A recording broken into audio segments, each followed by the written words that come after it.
lean on us. We are here for you. You matter. You are not alone. Are you feeling overwhelmed? Not sure where to turn? The National Suicide and Crisis Lifeline is there for you 24/7. Call or text 988 or chat at 988sc.org. Whether you're having an emergency or you know someone who needs support now, they can help you take the next step towards finding hope and healing. There is hope. 988sc.org. Are you struggling to conceive? You have options, and at Piedmont Reproductive Endocrinology Group, we'll make sure you have the guidance and support you need. PREG is known for individualized fertility care that's unique to every patient. We take the time to provide a reassuring and empowering experience because we believe that you deserve nothing less. Let us help you on your journey to parenthood. Visit us at pregonline.com to learn more. Get the guidance and support you need at Piedmont Reproductive Endocrinology Group. Liggett & Myers, makers of Fatima cigarettes, is proud to bring you its prize-winning radio program, winner of the Motion Picture Herald Fame Award. The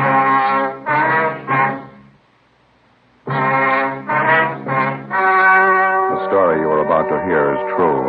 Only the names have been changed to protect the innocent. Fatima Cigarettes, best of all long cigarettes, brings you Dragnet.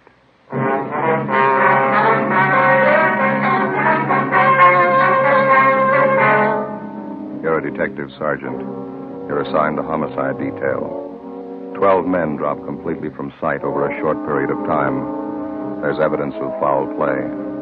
4 months pass. You finally locate the leading suspect in the case. Your job? Pick him up. You'll be amazed when you compare Fatima with other long cigarettes. You'll find they now cost the same. But in Fatima, the difference is quality. You see, Fatima is the quality king-size cigarette because it contains the finest Turkish and domestic tobaccos superbly blended. And Fatima is extra mild with a much different, much better flavor and aroma than any other long cigarette. So compare Fatima yourself. Fatimas now cost the same as other long cigarettes, but your first puff will tell you... Ah, that's different. Yes, in Fatima, the difference is quality. Ask your dealer for Fatima, the quality king-size cigarette. Best of all long cigarettes. Start enjoying Fatima tomorrow.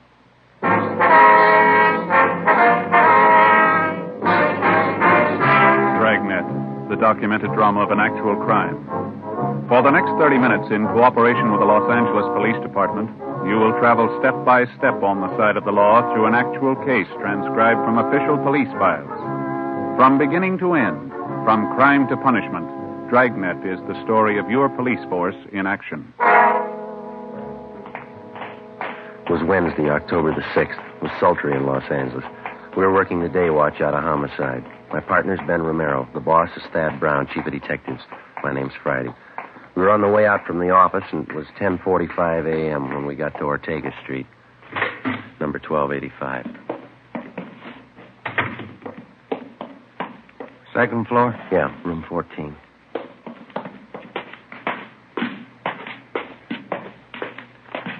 They all smell the same, don't they? What's that? Room and housing. Oh, yeah. No, these are the odd numbers here. Must be down that way, huh? Yeah, here it is. 14. Yeah. Just a minute.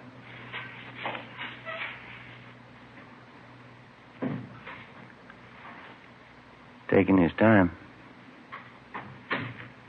Try it again, huh? Yeah, all right.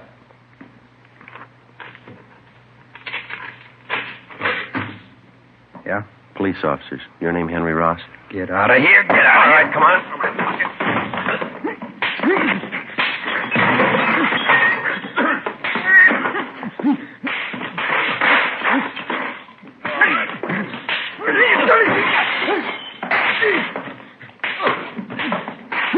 All right. What is this? What do you want? Ben? Yeah, I got him. What is this? You guys really cops? All right, come on, get up. No fooling. No fooling. You really cops? I thought you were faking. We showed you our identification at the door. I thought you were faking. That's the truth. There's a couple of guys out to muss me up. I thought you were them. Is your name Henry Ross? Yeah, that's right. I thought you were one of those moochers I had a fight with in the bar the other night.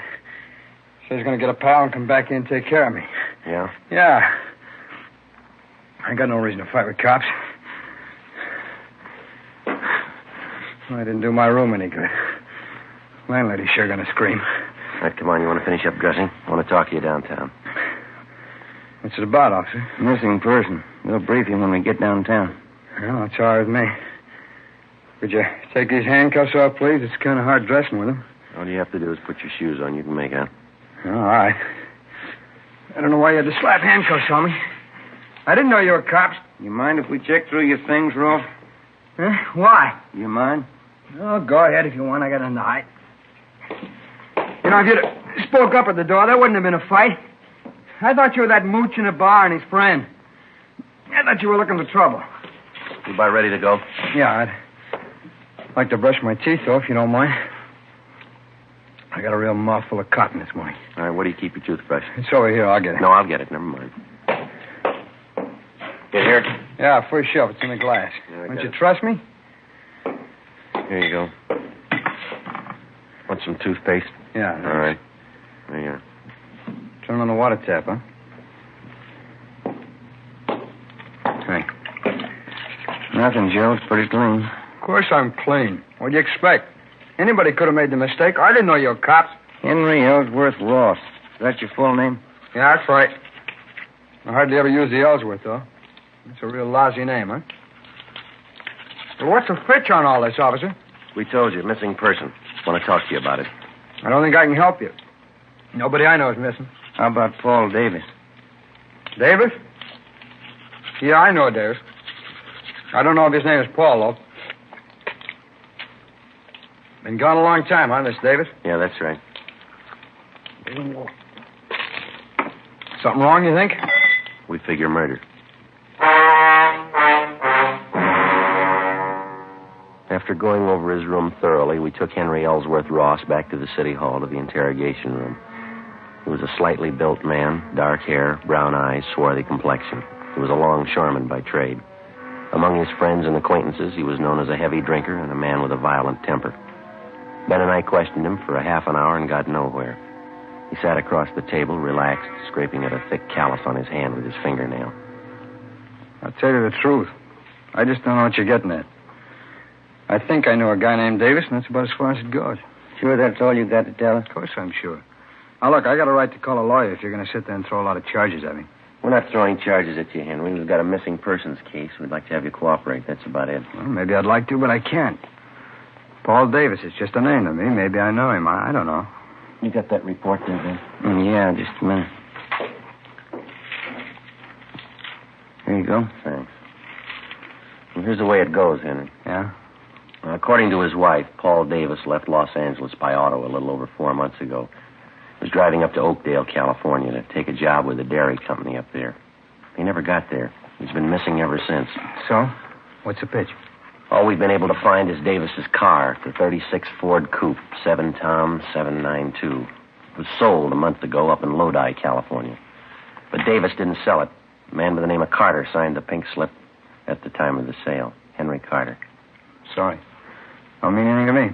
Well, this Carter made it look like Paul Davis had signed the Ford over to him. We checked it out. Davis's signature was Ford's. That's so? It's supposed to have something to do with me? Did you ever use the name Henry Carter? Of course not. Ross. That's the only name I go by. Never had your name changed? No. Never used an alias? I told you, no. I wonder if you'd mind taking a look at this. Here you go, this here. What's this got to do with me? The pink slip to Paul Davis' car. Hmm. See these signatures on the back here? Transfer of ownership. You recognize either one of them? Paul Davis. Henry H. Carter. No? Doesn't mean anything to me. Is it supposed to? It should, yeah. Why? The signatures are both in your handwriting. How about it, Henry? About what? I don't even know what you're talking about. You're trying to give me the treatment? What's this all about? We're trying to locate Paul Davis. I'm not even sure I know the guy. I think you better level, Henry. Our handwriting man checked both the signatures. It's your writing. Well, then maybe you better get a new handwriting man. I never saw that slip. I never wrote those signatures. Anybody can copy handwriting. Well, I got something else for you, Ross. I'd like to have you check it over, see if you can identify it. What is it? It's a letter. Want to take a look here? That mean anything to you? No, nothing. I hope you're not going to tell me this is my handwriting. That's what the report said. Oh, it's crazy. I never wrote like that in my life. All the writing characteristics match up, same as the signatures on the pink slip. All right, maybe they are the same. I didn't write either one. I never wrote like that in my life. Here, let me show you how I write. No, that's all right, Henry. Ben, you want to pull the package from R&I? Yeah, okay. I don't savvy one bit of this, Sergeant. How about laying it out for me, huh? You can see the name at the bottom of the letter. It's signed Henry Carter, same as the pink slip. Well, that doesn't mean anything to me. Well, this letter was sent to the wife of Paul Davis about 9 weeks ago, and it says here that Davis supposedly was too busy to write his wife, so he had this Henry Carter send a letter. He also writes in here that Davis sold his car to Carter. Somebody trying to cover up, huh? Yeah, we think so. We think it's Henry Carter. This Davis guy, he's been gone about 4 months? That's right. You said you thought Davis was murdered. How come? Just an idea. Hmm. 8 men had disappeared from around here in the last 14 months, just like Davis. 6 more up in the San Joaquin Valley the same way. They took off alone on auto trips. Were never seen again. Not a trace. Pretty funny. Here you go, Joe. Thank you. You've got your record here, Henry, from Baton Rouge. Sent to Sheriff Clemens for it. Huh? Look, do we have to drag all out again? It's past. Just one thing we had to check, Henry. You told us that you never use an alias, is that right? All right, I have. I didn't know what you're getting at. I didn't figure there's any use dragging out dirty laundry again. I asked you if you ever used the name Henry Carter. Okay, I've used it. It's a common name. There's a lot of Henry Carters around. We only know one who fits your description. I'm clean. You know that. On the smoke, Henry. No. Joe? Yeah, thanks. Well, let me have one, will you? Sure. Here you go. Thanks.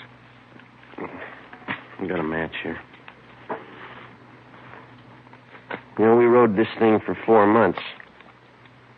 It's all over the state. Here. Thanks. I'll tell you what we got, Henry. We'll let you make up your own mind. It's not my writing. On June 4th, Paul Davis left Los Angeles in his car headed for Oakdale. Late in the afternoon, he stopped for gas at a service station just beyond San Fernando. The attendant says a man was with Davis. You fit that man's description, Henry. Yeah? Well, I've seen monks like that in court. They get on the stand and can't even remember their own name. A couple others. You and Davis stopped for a hamburger just outside of Gorman. There's a man there. He remembers you, too. You stopped again in Bakersfield. Picked up a quart of oil for the car.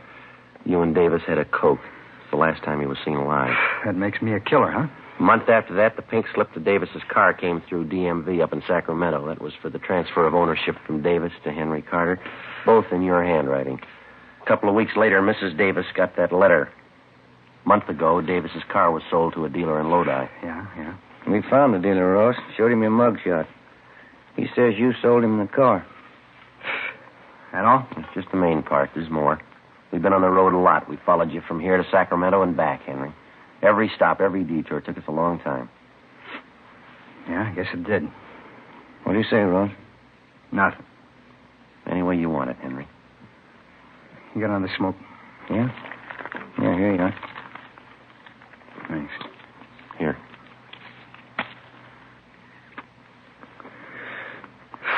Yeah. I guess you worked hard on it, huh? All over the state. That's right. Must be pretty hot up in the valley summertime. Dusty, huh? We made out. I've never been up in the valley in summer. It's too hot for me. We got people who saw you there. What's it prove? 10 people and some writing samples. You can't build a case on that. You know it, don't you? We're going to try. You think I murdered Davis? You, Sergeant? Yeah?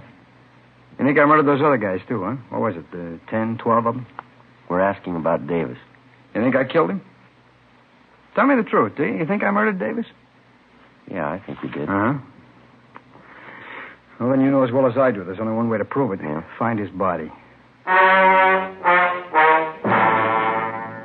1:15 p.m. Ben and I took Henry Ross out and fed him some lunch. Then we took him back to the city hall to the interrogation room where we continued to question him. He was relaxed, and he talked a great deal about everything but the disappearance of Paul Davis. He didn't seem anxious to get away, made no demands for an attorney to represent him. For a full hour, he did most of the talking. He told us about the different homicide cases he'd read up on. He asked us about the 12 men who disappeared in the past months in the same manner Paul Davis had. Was there any trace of them at all? Did we have any leads? How did we think we were going to find them? Well, we finally got around to asking him if he'd submit to a lie detector test. He seemed taken by the idea and agreed to it almost immediately. Ben called Sergeant Berger and made arrangements for the test. We made up a list of key questions. At 5 p.m., we took the suspect to the third floor of the old city jail, where Sergeant Berger gave him the polygraph test. On the way back to the office, Ross complained he was hungry. We stopped and bought him coffee and donuts. We got back to the interrogation room a little after 6 p.m. The questioning continued. Ross didn't seem to mind at all. He kept talking. We let him talk. 8 p.m., he was still going strong. You remember the Wilson case back in 34, don't you, Sergeant? Woman killed her whole family. Big case, you remember. Yeah, it was pretty tragic. Is that a hobby of yours, Henry, collecting murder stories? No, I just read them, remember 'em. I guess I can remember every big murder case in the last 15 years. That's so. Yeah, it's about all of them. I guess it is kind of a hobby. I get a big kick out of it. I get it, Ben. Excuse me, Henry. Oh, sure. Interrogation room, Friday. Oh, yeah, Berger. Mm-hmm. Yeah, how many? Yeah. Okay, thank you. You know, there's one thing I get a real big kick out of, those detective magazines. Mystery stories, the way they make out the murderer. How do you mean? You know, they always build it up into something big. Somebody's always killing somebody else for $1 million, or maybe over some woman, some beautiful woman. Same way with the movies. That's where they get it all mixed up. I don't think I follow you, Henry. Oh, sure you do. Every time some guy writes a murder story, he's got to build up a big reason for the killing. Mm-hmm. A lot of money, beautiful woman, revenge maybe. Always got to be a big reason. Motive, that's what they say. Yeah, well, it generally works out that way, doesn't it? Why? I bet you there's a 1,000 murder cases in your files without any reason at all. Some people kill, that's all. I've heard about lots of them. They just want to kill, and they go ahead and do it. Maybe for a few bucks, maybe for nothing. They just do it, that's all. That's so. Sure, you know that. Like this thing you've been talking about. 10, 12 guys disappear. They got a few bucks, maybe they got nothing. Somebody plows them under, and that's all. No big reason. They just do it. So 12 guys are gone. It doesn't mean anything. Mm-hmm. That's how you got it figured, huh, Henry? Huh? The phone call a minute ago there was a man who gave you the lie detector test. Oh, that right? How'd it go? He just finished going over your graph. He got 16 positive reactions. Yeah, what's that mean? You lied, Henry, 16 times. That right. You better tell him to get a new machine. I lied all the way through. Mind telling us why? No, I don't mind. I guess I knew you'd find out. Let's go get something to eat first, though. I'm hungry. No, we better talk a little more, Henry. Well, let's go. I'll tell you why we're eating. Bring a pencil with you. I'll draw you a map. Map of what? The canyon, where I buried him.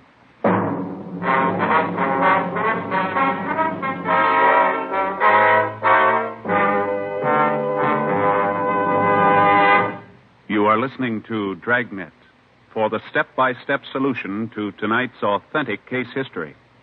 Here, step by step, are the actual reasons why Fatima is the quality king-size cigarette. Why in Fatima the difference is quality. Quality of tobaccos. The finest domestic and Turkish varieties, extra mild and superbly blended to give you a much different, much better flavor and aroma. Quality of manufacture. Smooth, round, perfect cigarettes. Rolled in the finest paper money can buy. Manufactured in the newest and most modern of all cigarette factories. Quality even to the appearance of the bright, clean, golden yellow package. Carefully wrapped and sealed to bring you Fatima's rich, fresh, extra mild flavor. Compare Fatima yourself. Fatimas now cost the same as other long cigarettes, but your first puff will tell you... Ah, that's different. Yes, in Fatima, the difference is quality. Insist on Fatima. Start enjoying the quality king-size cigarette. Fatima, best of all long cigarettes.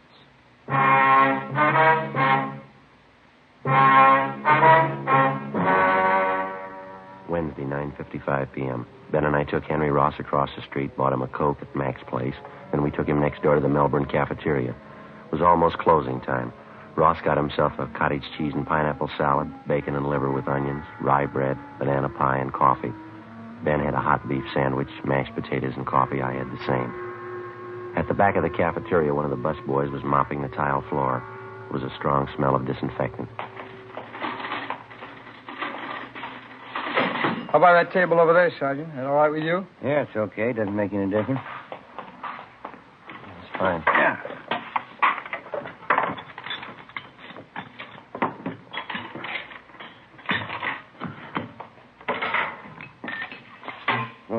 Want some water?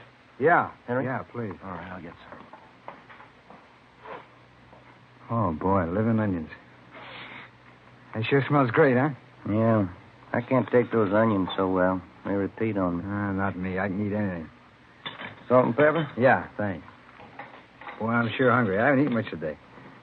Did you get a sandwich made with rye bread? Graham bread. Oh, you should have gotten the rye. Real German rye bread. Here. Smell that. Real nice and fresh. Here you go, Ben. Oh, thanks. Oh, thank you. You know, all that talk really sharpened up my appetite. Boy, this food tastes good. Mm-hmm. Sugar, Joe? Yeah, thanks. We brought a pencil along, Henry. You want us to start taking notes? As good a time as any, I guess. You know, the whole thing just comes right back to what I was trying to tell you there in the office. Yeah, what's that? Well, you know, all about those phony mystery stories. Oh, yeah. Every time there's trouble, there's a big reason behind it. It's phony, that's all. Yeah? Sure, this Paul Davis, for instance. I guess I knew you'd find me out. I knew this morning when you picked me up, you had it figured. Must have been a big job, huh? Finding me? Mm-hmm. Pretty big, Henry, yeah. A lot of mileage. How'd it happen? Well, there again. Just like I was saying. There's no big reason behind it. I needed a few bucks, and Miss Davis came along. I guess he was it. All right, pass me the ketchup, will you? Oh, yeah. Here you are. I'll get the lid off there. There you go. Thanks.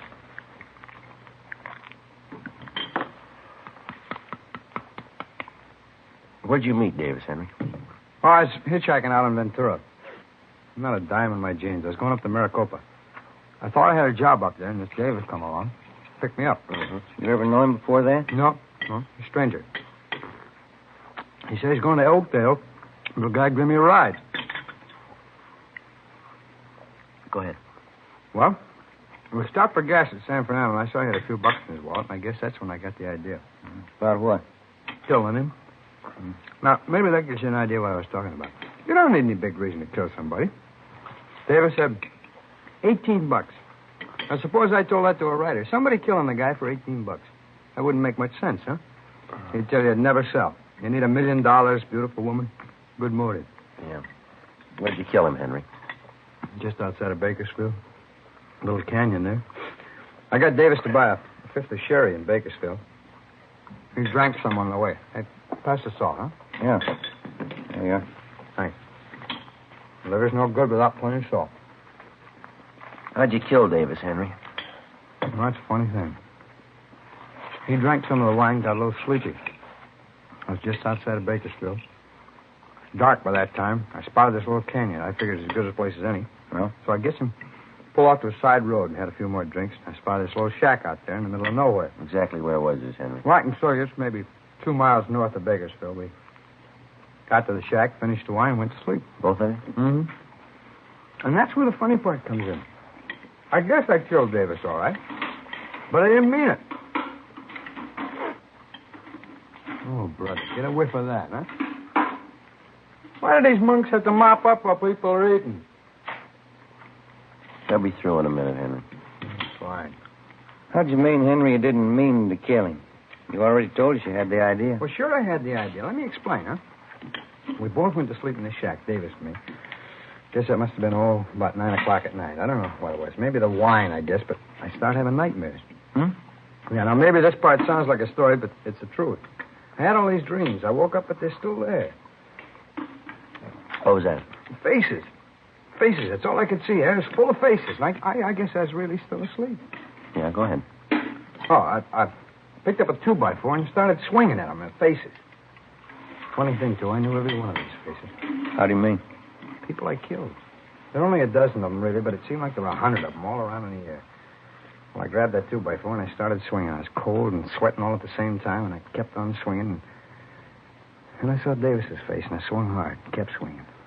Didn't even make a sound. His eyes closed, kept on swinging at his head.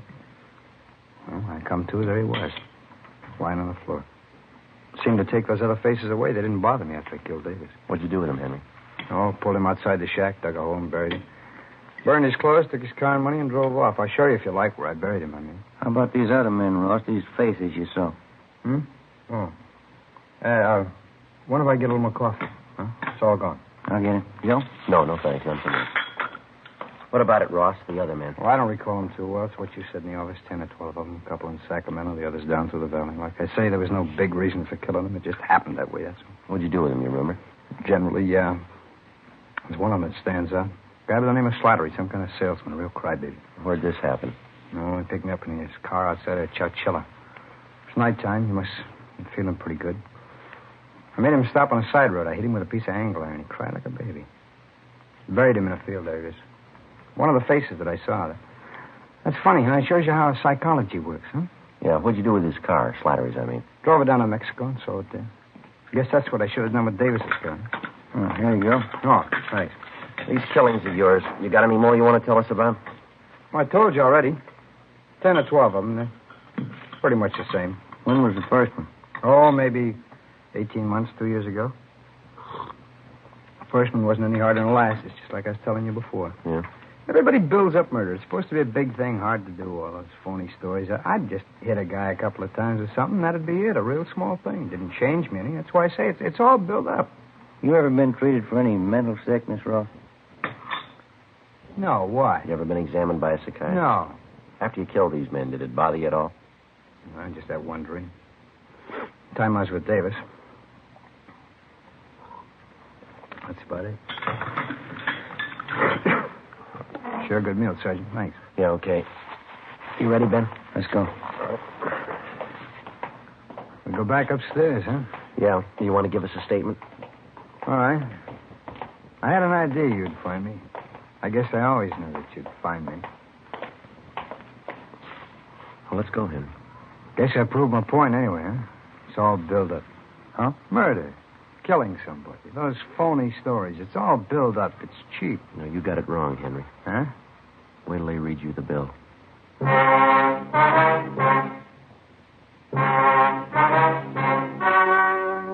story you have just heard was true. Only the names were changed to protect the innocent. On January 7th, trial was held in Superior Court, Department 86, City and County of Los Angeles, State of California. In a moment, the results of that trial. Now, here is our star, Jack Webb. Thank you.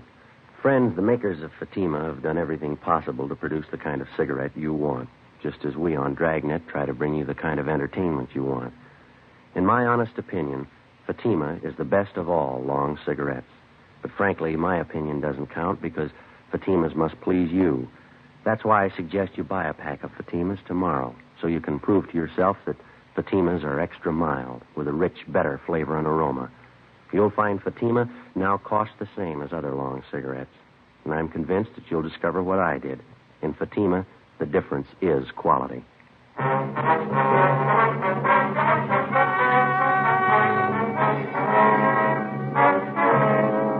Henry Ellsworth Ross was tried and found guilty on 2 counts of murder in the first degree and received the death sentence. While he indicated that he had murdered the other 10 men, he refused to give any further information regarding the killings or what he had done with the bodies. Ross was executed in the lethal gas chamber at the State Penitentiary, San Quentin, California.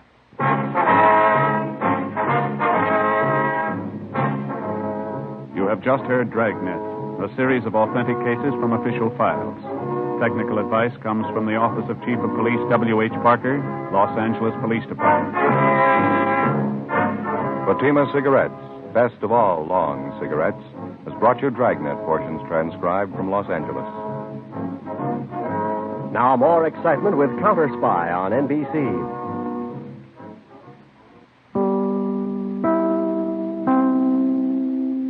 With the Lucky Land Slots, you can get lucky just about anywhere. This is your captain speaking. We've got clear runway and the weather's fine, but we're just going to circle up here a while and get lucky. No, nothing like that. It's just these cash prizes add up quick. So I suggest you sit back, keep your tray table upright, and start getting lucky.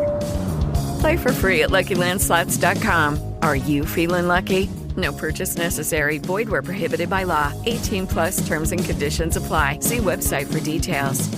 Hey guys, it is Ryan. I'm not sure if you know this about me, but I'm a bit of a fun fanatic when I can. I like to work, but I like fun too. It's a thing. And now the truth is out there. I can tell you about my favorite place to have fun. Chumba Casino. They have hundreds of social casino style games to choose from with new games released each week. You can play for free anytime, anywhere. And each day brings a new chance to collect daily bonuses. So join me in the fun. Sign up now at ChumbaCasino.com. No purchase necessary. VGW Group. Void where prohibited by law. See terms and conditions. 18 plus.